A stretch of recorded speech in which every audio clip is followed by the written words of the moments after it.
가을 야구가 확정적인 네 팀이 있습니다. SSG, LG, 키움, KT. 이 네 팀은 서로 가장 껄끄러운 팀으로 어느 팀을 생각을 하고 있을까요? 4개 구단 단장 그리고 관계자들의 이야기를 들어봤습니다. 정규 시즌과 단기전 다릅니다. 투수 운영도 다르고 분위기 다르고 네 팀 생각 또 영상이 업로드되는 27일 오늘이죠. 단장 모임 실행위에서 셀러리 캡 논의를 다시 한다고 합니다. 2차 드래프트 부활 이야기가 좀 있는데요. 네, 요 이야기도 한번 다루겠습니다.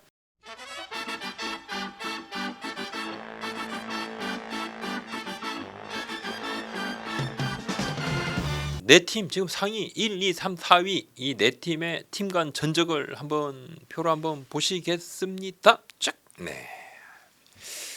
SSG. 네, 당연히 약세인 팀이 없죠. 네, KT 8승 8패인데 LG 같은 경우 7승 1무 8패, SSG 키움 10승 6패, KT 8승 6패. 또 키움, KT 이렇게 다. 예. SSG가 생각하는 가을 야구 복병 어느 팀일까요? KT를 생각을 하고 있더라고요. 상당히 좀 유심히 보고 있는 팀이다 이렇게 이야기를 하는데 SSG는 LG와는 8승 1무 7패 호각세고 키움 절대 우세 KT와 8승 8패로 팽팽했습니다. 가을 야구는 분위기가 다르죠. 앞서 말씀드린 대로 선발 에이스가 중요합니다. 페넌트 레이스는 A급이 얼마나 많으냐 또 B급도 필요합니다. 뎁스도 중요하지만 가을 야구는 단기전이니까 S급의 존재가 확 도드라집니다. SSG는 KT를 좀 유심히 보고 있는데 투수력만 놓고 보면 KT가 선발도 좋고 불펜도 좋다는 분석인데 선발은 외국인 2명의 고영표, 소영준, 엄상배까지 LG 투수력도 상당히 좋죠. LG 평균 자체점 1위 팀이니까 한데 KT도 이에 못지 않다는 겁니다. 또 하나 SSG 관계자가 내부적으로 지난해 우승 KT의 가을 야구 경험을 매우 좀 유심히 보고 있습니다. 이 부분 상대하는 입장에서 상당히 좀 껄끄러울 수 있죠. 관계자 얘기입니다. KT는 지난해 우승을 하면서 여유도 있고 가을 야구에 대한 경험을 선수들이 공유를 하고 있고 이런 부분은 플러스 요인. 단기전에서 강한 면모도 보여왔다. LG의 경우 최근 3년간 가을 야구를 갔죠. 근데 큰 재미를 보지 못했죠. 이 부분. 또 LG 선수 뎁스가 확실히 강하고 불펜진도 리그 최강의 불펜진은 맞지만 야수의 경우는 S급 선수들이 많다고는 보지 않고 있고 SSG는 3.5게임 차지만 1위가 좀 유력합니다. 수치상으로 봐도 좀 그거 많습니다. 남은 경기에 최선을 다한다는 입장이고 또 이제 한국 시리즈에 직항할 경우 충분한 휴식, 실전 감각 유지를 통해 최종전 준비한다는 그런 입장입니다. LG 이야기입니다. LG 역시 1위 팀인 SSG도 부담스럽지만 LG도 KT를 상당히 좀 주목을 하고 있더라고요. KT 선발진이 상당히 좀 좋다는 건데 키움은 안우진, 요키치 선수가 있지만 둘을 상대로는 LG가 좋은 경기를 했던 경험이 있고 우선은 2위로 플레이오프에 직행한다는 가정하에 제가 질문을 했던 부분이고 또 LG 관계자도 2위를 가정을 하고 답변을 한 부분입니다. 이 부분 오해하실 필요는 없고요. 키움이나 KT가 플레이오프에 올라올 가능성이 더 높은 것을 감안을 했을 때 KT가 상당히 껄끄럽다는 이야기입니다.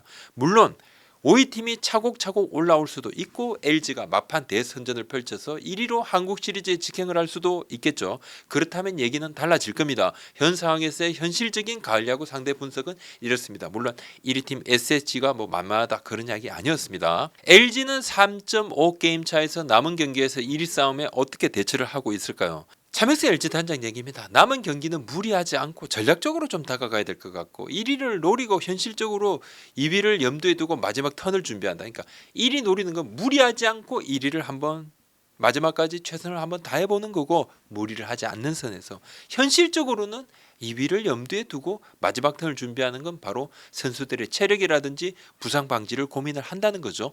켈리, 플루크 선수에게는 적절한 휴식을 부여한다는 그 부분. 그리고 또 물론 남은 경기에서 LG가 선전 이어가죠. SSG의 분위기가 좋지 않게 흘러가지고 만약에 1위 전쟁이 막판에 더욱 뜨거워진다 그러면 얘기는 달라지겠지만 현재로선 LG 내부에서는 꽤 차분하고 그런 차분한 분위기 속에 투트랙 전략을 짜고 있습니다. 키움 얘기입니다. 키움은 세 팀 모두 비슷하다는 입장인데 상대 전적은 SSG에 제일 밀렸지만 SSG 4승 10패 많이 밀렸죠. LG 6승 10패, KT는 8승 1무 7패인데 그래도 가을 야구에서 만나면 해볼만 하다는 거고 물론 키움이 치고 올라가야지만 또 이런 상대들을 계속 만날 수 있는 건데 키움 관계자 얘기입니다. 결국은 1, 2 선발을 어느 라운드에서 소모하고 올라오느냐인데 가을 야구는 1, 2 선발 싸움이고 아니고 우리 팀 1, 2 선발은 확실히 경쟁력이 있다. 안우진, 요키치 선수 이야기입니다. 키움은 아픈 선수들이 속속 돌아왔습니다. 또 돌아오려고 하고 있어요. 김혜순 선수 예상보다 일주일 이상 빠른 복귀에서도 컨디션 유지도 나쁘지 않고 상당히 괜찮고 키움 관계자 얘기입니다. 김혜승은 100%는 아니지만 컨디션을 안 잃고 올라왔고 일주일 이상 빨리 복귀를 했다. 젊은 선수니까 확실히 회복도 빠르다. 고무적이다. 문성현도 볼을 만지고 있다. 아픈 선수들이 속속 복귀하고 있다. 팀 분위기가 상당히 좋다. 이렇게 이야기를 했습니다. KT 이야기입니다. KT는 3위 가능성 높게 보고 있진 않더라고요. 내부적으로 관계자 한 25% 정도 아니겠느냐. 4위에서 3위로 도약할 확률이 한 25% 정도. 보수적으로 잡은 거겠죠, 물론. 뭐 게임이 많이 남았는데 뭐 그렇다고 해서 무조건 다 이긴다는 보장은 없는 거고 상대방의 경기력을 감안을 해서 마지막까지 순리대로 최선을 다한다. 뭐 당연한 이야기인데. KT는 가을 야구도 상대적이라고 했습니다. KT 관계자입니다. 우리 입장에서 느끼기엔 LG, 키움, SSG 순으로 껄끄럽다. KT가 SSG를 상대로는 8승 8패, LG 6승 8패, 키움 7승 1무 8패인데 뭐 정확하게 뭐 정규 시즌 상대 전적 순인데 뭐 그래도 명확하게 LG, 키움 그리고 SSG 상대 전적이 아주 크게 차이 나는 건 아니었거든요. LG는 불펜이 막강하고 좌투수로 KT가 벤자민 선수가 있지만 LG의 좌타자들이 상당히 강하고 KT가 이상하게 좌타가 많은 팀에 또 약했다고 합니다. 키움도 투수진이 좋지만 LG 투수진이 상당히 좋고 또 불펜도 좋으니까 뭐 오프너 전략까지도 통할 만한 그런 불펜이니까 또 KT의 야수진이 아주 뛰어나지 못하다 뭐 그런 부분에 인정은 한 겁니다. 막 최상위급 하다못해 중상도 아니다. 상대 에이스가 나오면 좀 많이 힘에 붙였었고 박병호, 장승호, 알포드 선수의 한 방이 아니면 좀 늘 힘겨운 경기를 했다는 부분도 인정을 했는데 박병호 선수는 26일 검진 결과에 따라서 뭐 다음 스텝을 봤는데 제가 아직 26일 검진 결과를 받아보지 못했지만 뭐 큰 차이는 없을 것 같고 지금 뭐 발목을 움직이지 않고 서서 티베팅을 좀 하고 있습니다. 가을 야구에서는 대타 정도 일단 활약을 하고 만약에 팀이 좀 더 위로 올라가서 플레이오프에 플레이오프 이상 진출을 한다 그러면 지명 타자도 가능할 수 있다고 내다보고 있습니다.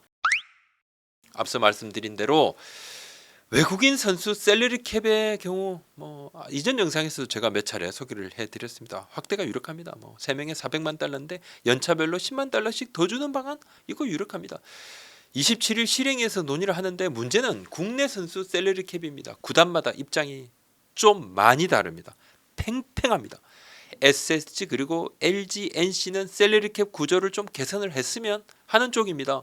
키움하고 롯데 등은 또 셀러리 캡 결정을 뭐 이거 수정하는 거는 좀 반대한다. 그대로 가자. SSG는 간당간당합니다. 지금 셀러리 캡이. 하지만 뭐 조절을 한다 그러면 조절도 할 수 있다. 관계자는 저한테 이야기하더라고요. 뭐 조절이 불가능한 건 전혀 아니다. 올해 김광현 선수 연봉을 아주 그냥 올해 많이 줬지 않습니까? 그래서 미리 좀 대비는 했다. 하지만 좀 개선이 필요하다는 쪽입니다. LG는 4개 팀 이상이 셀러리 캡 규제를 받는 이 제도는 그 기준부터 문제가 있다. 결정할 그 당시하고는 많이 좀 차이가 있다. 현실적으로 좀 돌아봐야 된다. 이런 입장. NC는 셀러리 캡에는 참 여유가 없는 상황이고 뭐 전혀 없다는 이야기를 좀 했는데 억지로 좀 조정을 하면 조금 조정을 할 수는 있겠지만 좀 개선을 했으면 하는 그런 입장인데 키움은 돈을 쓰는 구단들만 돈을 쓰는 구조. 그렇다면 셀러리 캡을 왜 만들었느냐. 일단 안을 정했으면 가야 된다. 만약에 넘기게 되면 제재금 내면 될 것 아니냐 이런 입장.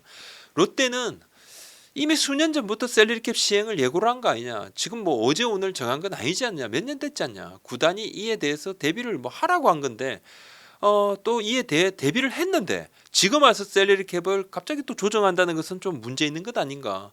적절한 투자를 위해 준비를 하고 감내한 팀들만 손해를 보는 것은 안 된다는 그런 입장입니다. 삼성 등 뭐 다른 구단들은 조금 유보적인 입장이던데 기아 역시 상황을 좀 감망하고 있지만 올해 만약에 FA 시장에서 과감히 기아가 투자에 났으면 셀러리 캡 고민할 수도 있는 상황은 맞습니다. 퓨처스 FA 지난해 좀 시행을 했는데 이게 문제가 좀 많다는 이야기가 많았죠. 올해는 2년 만에 퓨처스 FA는 좀 접을 것으로 보입니다. 여러 구단들에서 문제점 인식을 하고 선수들에게도 큰 도움이 안 되니까 폐지 쪽으로 가닥을 잡는 것 같이 보입니다. 지금 뭐 27일 날 논의를 해야 되고 이사회에서 또 결정이 뒤집어질 수 있겠지만 단장들의 많은 분들은 좀 퓨처스 FA는 문제가 있는 것 아닌가. 처음에는 뭐 이렇게 하면 상당히 활성화되고 이거 선수들한테 도움이 될 거라고 했는데 실제 도움이 되는 그런 부분이 아니더라고요. 네. 그 연차를 따지니까 많지도 않고 여러 문제가 있습니다. 눈치 보이는 것도 있고 선수가 팀 눈치도 봐야 되고 대안으로 2차 드래프트 지금 뭐 요거 2차 드래프트는 뭐 몇몇 팀에서는 선수 유출이 너무 커서 그래서 문제가 돼가지고 좀 안 하는 방향으로 했는데 이제 2차 드래프트를 좀 부활을 시키는 방안이 또 논의가 됩니다. 시행 세부 세칙을 좀 손볼 것으로 보이는데 뭐 된다 하더라도 이대로는 아니고 예전대로는 아니고 뭔가 좀 손보는 거 팀당 유출 인원 제한 또 지면 방식 보상금 규모 등 이런 부분들 세부 세칙을 좀 더 수정 논의를 한다. 2차 드래프트는 그래도 뭐 어떤 형태로든 이러한 비슷한 것은 취지가 좋으니까 못 뛰고 있는 선수들을 좀 더 뛰는 기회를 주는 거니까 요건 뭐 의견이 상당히 좀 긍정적으로 논의가 되고 있다고 합니다. 27일 그러니까 오늘이죠. 영상 이제 업로드 되는 오늘 단장 모임 실행위에서 결정이 된다고 하더라도 논의가 된다고 하더라도 이후에 요 부분은 이사회에서는 뭐 당연히 또 뒤집어질 수도 있는 사안이죠. 오늘 여기까지입니다. 구독, 좋아요, 알림 설정. 네, 고맙습니다.